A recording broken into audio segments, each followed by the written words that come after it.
What, you need a break after just 1 week of intense golf? If the players, you're not what we call sweaty tryhards, and here on Ship It Nation, we're full of sweaty tryhards. You better get it ready. We're kicking it back again this week at Innisbrook, one of the better courses out there. Once again, if you like carnage like the big guy does. What's up, new guy? My name's James, better known as the Degenerate 75, and I am here to help you get a little bit better, just a little bit better at this thing called PGA DFS. Is it easy? It sure as shit is not, but you know what? You stick with it, you get a process, you might just be able to play for a while and have some fun with it, and that's what this is all about. Do me a favor, like and subscribe right here if you haven't already done so, and a quick shout out from my boy, Rio, better known as Hebrew Cheetah. He is now a partner over here at Ship It Nation. Super pumped from a man. I know he's playing PGA this week. I let that shark loose on y'all. Blame me. All right, let's get going. First thing we're going to check is, I'm going to try to help you not blow through your money so fast, new guy, is we're going to look at the contest this week, and I'm going to tell you right now, you better go reserve your shit because it's going to be full real fast. How fast, guy in the back? That's right, real fast. So that's where we're at. If you did any of those little contests, or not contests, but those little missions they had you do last week, don't forget to check. You might have like some $5, $25, $5.55 tickets if you accomplished some of those goals, right? I think they went all the way up to the 444, but I ain't chasing no 444 ticket. How about this? How about the hey, Polly, tell them. Get the fuck out of here. You ain't chasing that. Get the fuck out of here. I don't have the F counter up. I'm going to go crazy tonight. So anyways, as always, guys, whenever you're picking your contest selection, please try to get stuff where like most of the money is like not going to first. The $5 getting pretty decent with only 17% going to first, but then you still don't even have half to second. That's lame as shit. 10th place is 1/50th. That's lame as shit. Okay, try to make it where if you hit a really, really good lineup, you can almost pay for your whole season. Try that. Okay, you don't have to win first place to pay for your whole season. There'll be weeks I'll play this 111 and this 250, and that's all I play. And if I hit either one of those, that's a plenty good hit right there. Got the old phone going off. Forgive me. We're recording this earlier because health. Okay, so there you go. That's same spiel as always. And I already forgot my question, new guy. So I'm gonna sneak it in here, and then I'm gonna sneak the next one in the other place because you know what? It's my show, and I'll do whatever the fuck I want. All right, new guy. What's the first thing we always check? No, I got to do it different. What's the second thing we always check at PGA DFS? You little motherfather. Get it right. Okay, that's good enough. Wind. We'll give it to him, right? And I already told you they're playing at Innisbrook this week. Where the hell is Innisbrook? Well, it's just outside Tampa Bay. I don't want to zoom in or out right there. Okay, I lied. I'll do it. There you go. There's the Bay. There's Tampa, and then here's our course. All right, Innisbrook, most notably known for the snake pit. Is that what snakes do? I don't know. So we're going to be looking at this. And all week, oh my God, have I heard nothing but all the people with Windfinder telling me what the wind's going to do. Okay, Windfinder guys, thank you for your contribution. You make the world a better place. All right, first things up, yes, it does appear on the surface that there would be a little bit of an AM/PM weather boom this week, okay? Weather advantage. And we know around here, the big guy, he loves a good weather edge, right? We all do, right? Like, weather edges. Thank you. Okay, we need them everywhere. But this week, I've been hearing a lot of people saying it's an obvious AM/PM, okay? And when you look at tomorrow, it does appear as though the AM is going to get it very good. They're not going to have to deal with as much wind in the morning. The winds pick up in the afternoon. And they die off a little bit, right? That's what I've been noticing is everybody's been saying how absolute, it's going to be this way over this way. But this Thursday afternoon winds, they've been moving earlier and earlier. When the week started out, they were 6 or 7 o'clock at night. Then they were 3 or 4. Now they got them all the way to 1 or 2 o'clock. So those guys in the late morning are going to feel it. And, the course has to warm up a little bit in the morning, so I don't know how much of a Goldilocks zone that those AM/PM guys are going to get tomorrow, that everybody is acting like AM/PM couldn't possibly lose. They couldn't possibly even be considered guys to play because of how their weather forecast is looking. All right, let's switch to NAM and go over here and look at Friday, because you got to remember, everybody gets to play 2 full days, so maybe it flips to get on Friday. So, yeah, it would appear the same thing, right? It appears as though you're getting it a little bit better Friday afternoon as opposed to Friday morning, right? So it would appear as though Thursday AM and Friday PM are getting the better of it, and that's what you want to see, right? Because those are the two that are going to be paired up. But just look, just hear me out, right? And something else to consider is look at that coldness right there, right? That temperature, let's see. Yeah, even H barely has a break in 60. So Friday is going to be kind of a weird day. And those guys going out Friday morning, the ones that probably got their butt kicked Thursday afternoon, they are going to have to deal with a cold course. They're going to have to deal with the highest winds of the day. So it does appear as though AM PM does have the better edge. If you made me bet, I would bet a significant amount of money that AM PM is going to be better than PM AM. Based on this, we could always get delays and stuff. But I'm going to go like level. We're going to take it to graduate school level. So many of you here in the PGA DFS world, especially the content creators, they're on that elementary education when it comes to PGA DFS. Not that they're not educated people, just they don't understand anything past level 1 of PGA DFS knowledge. And here's a good example. If I told you for sure that this week is going to have a AM/PM advantage, I bet 99% of you would follow it, right? And the last time we saw this, where everybody agreed there was a definitive weather edge, it went 83% of people going with the better weather edge. So let me just play a game, and let's say this week it goes all the way up to 95%. If I told you 2 facts, fact number 1, there is going to be an AM/PM advantage, okay? I can't confirm that for you. But B, it's going to be 95% of lineups are either going to be 5-1 or 6-0s towards that weather condition. Would that affect how you choose your lineups? Would that affect the guys you choose to play? Well, okay? Because here's the real thing. There has to be some cutoff point, and only you can determine this, at which all these lineups out there are 6-0 and 5-1s towards the edge, right? If everybody's playing the edge, well, then the real edge is to not play the edge. Because I will promise you, there's at least a 5%, 10% chance that these either play equal to each other or by some miracle, the PM/AM guys actually end up scoring better, okay? And let's say that the AM/PM guys even score better, but they only outscore them by half a shot. You can easily get that back on the weekend because you didn't lose that much during the week. And now you've got the guys that have all the leverage on the weekend because you have the star players and you have them at under 5% owned, right? So at some point, you might want to start doing some calculations on either having some a certain amount of your portfolio be PM/AM guys, or just make a point to have 1 or 2 PM/AM guys in your lineup. So if they do make it through, it's not as bad as people think. Or I guess you could even do 50-50 out of your whole player pool. Do a 3-3. And if it's not as bad as everybody thinks it's going to be, well, then you're going to be the one kicking ass on Saturday and Sunday because you're going to be the one that has really good players owned at that discounted rate. So that is something to think about. This is like college level graduate stuff for PGA DFS. We don't normally get this far into the weeds here, right? But we are this week. Remember, if I promise you that there's an AM/PM, does that make it worth it? And for me, the answer is not necessarily. There's a lot of ways to override that. It could be the PM/AMs are only going to get barely outscored, or the weather could flip, or there could be delays. There's a lot of reasons why I would still want to have a lot of PM/AM guys mixed into my player pool. And I am thinking, from what I heard across this silly little community this week, is I do think it'll be around 90% of lineups will lean that AM/PM. Okay, meaning Thursday AM and Friday PM. And, there's a lot of people in this industry that keep up with their things. You guys know me. I keep up with that weather hardcore, okay? All right, new guy. Okay, I screwed it all up. Fuck it. We're just going to have to figure it out. The next thing we're going to check is going to be weather. We're going to check some weather out, see how it looks out there on the pitch. I believe that's what they call it there at golf. Sorry, that's my overexcited soccer guy who's being forced to cover golf this week.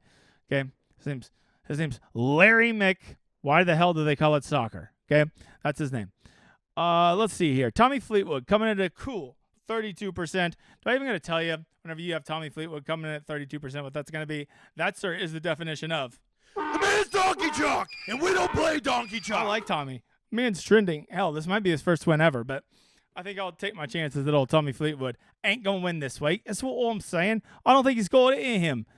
All right, moving on. Sepp Straka at $10,000, 25%. I love you, Sepp, and there's a lot to love there with Sepp. I want to go have a bowl of pasta with him,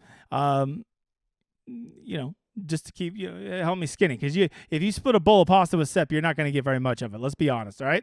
You, sir, are the man's donkey chalk, and we don't play donkey chalk. There you go.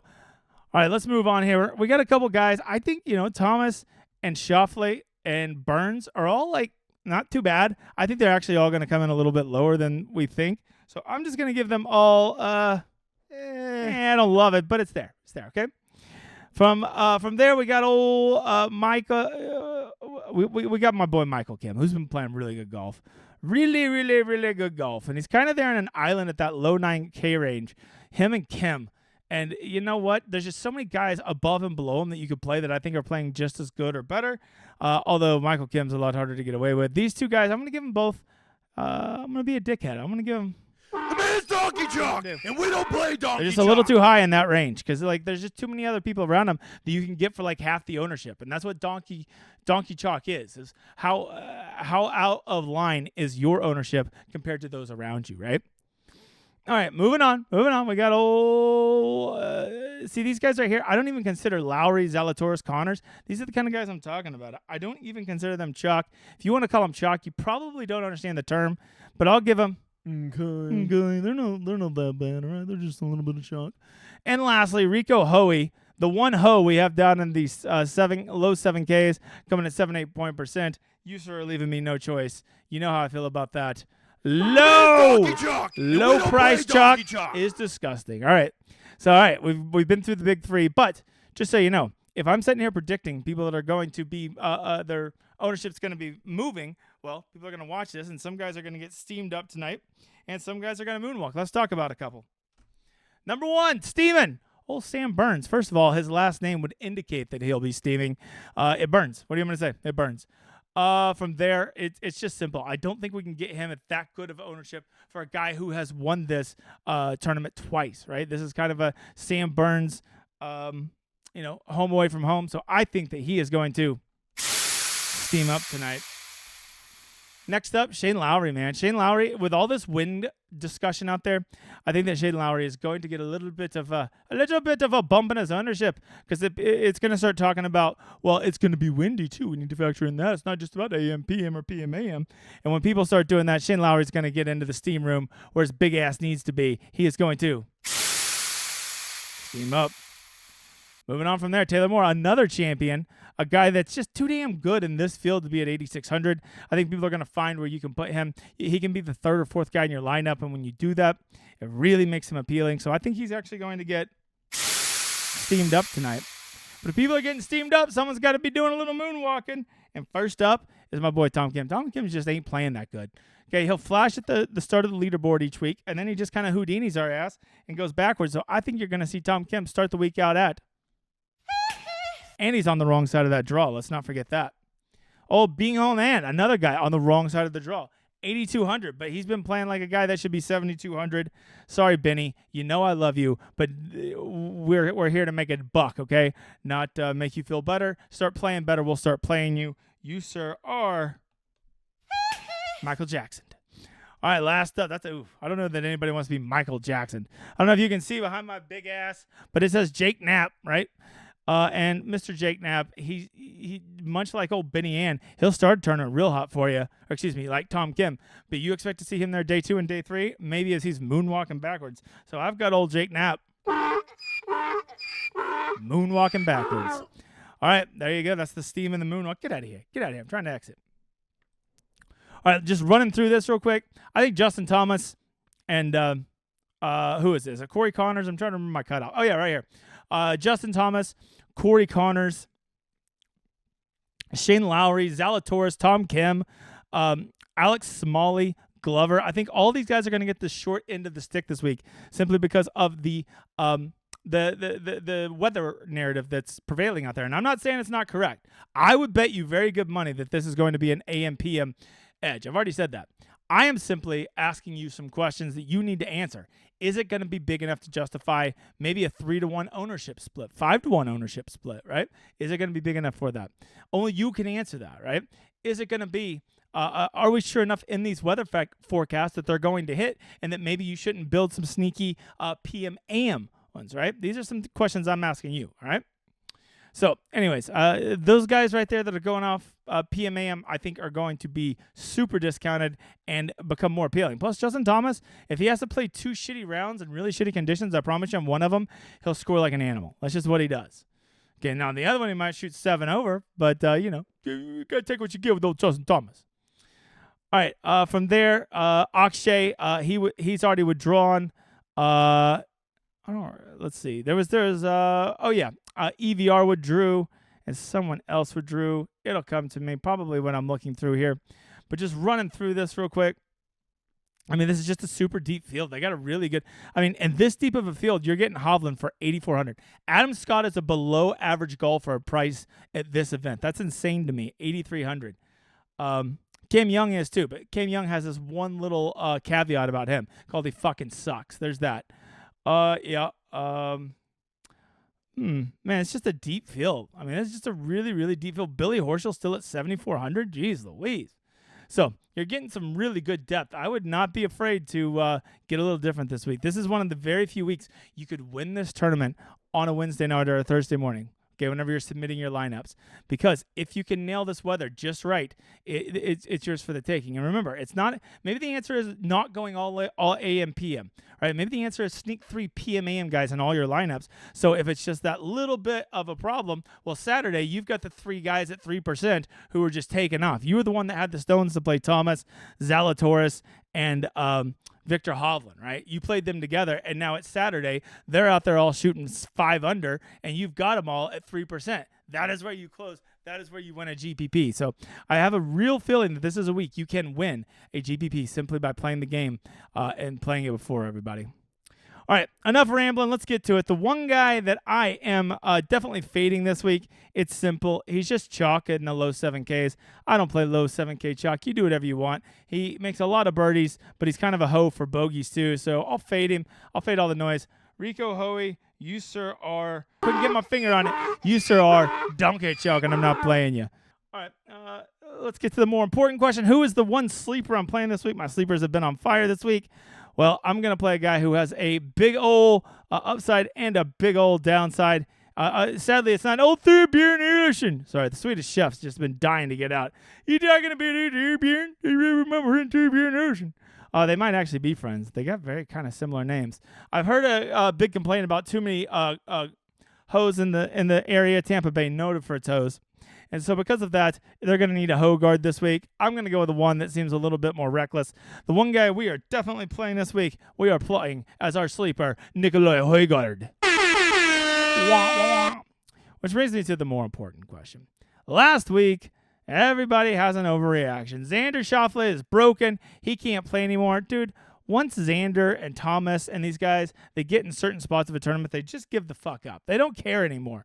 And that's all Xander did last week. He got off to a slow start. He used it to get himself loose. And once he started finding his game, well, we don't even know that he found his game. But once he knew he didn't have his game, he was just dicking off. He's not broke. He's not hurt. He's just a guy who was a little late getting out to the course this year and gives up quickly now that he's a 2-time major champion. He can do that because he's too cool to try whenever things aren't going well. But at the same time, I think you're going to get him on the discount because of his price. I think you're going to get him in the better wave group. And I think that you're going to get him at discounted ownership because people think that he was broken last week. So this is easy for me. The one guy I'm playing this week is a little guy named Xander Schauffele. Oh, yeah, baby. There we go. All right. Hey, check out this incredible week we had over at Shipping Nation. Look at that little flag just always flying. All of them first because we got a whole lot of people playing a whole lot of contests with their own process and using great tools and being able to get it done. We offer you everything you need, right? You know, if you're a showdown guy, we got the stone, we got the slate plan, we got the value report, course fit rankings, DGens notes, DGens scorecards, we got it all. And oh yeah, let's not forget, we just partnered with SaberSim, the most powerful optimizer out there, which makes whenever you go to buy your SaberSim package or your Ship It Nation, you get the best combo in the industry when you price these two things together. We promised you big things. It's happening. So I double dare you to come check this out because if you're using our tools and you need a optimizer, I promise you there's nothing else better out there. And you get what I think is the greatest tool in PGA DFS, the Stone, right? All right, let's get to this. Is for everybody who liked and retweeted over on Twitter. I appreciate you guys. And this is to build a $100 ticket with me. Simply just reach out to me on the Discord over at Ship It or on Twitter if you're not over at Discord, okay? And the winner is, there we go, Justin Geely. You've been selected. Good luck. All right, guys, I appreciate you being here, and let's enjoy the week, right? Just because it's not the players doesn't mean it's not awesome. Don't forget to enjoy the content, enjoy the lineup building, enjoy submitting your lineups, enjoy sweating them, enjoy tilting them, and then in the end, enjoy winning or losing with them. And just remember that you got to have a great time being part of a community, enjoying what you do. Let's enjoy this week. Everybody, remember rule number 1 and put those hands up. We'll talk to you later.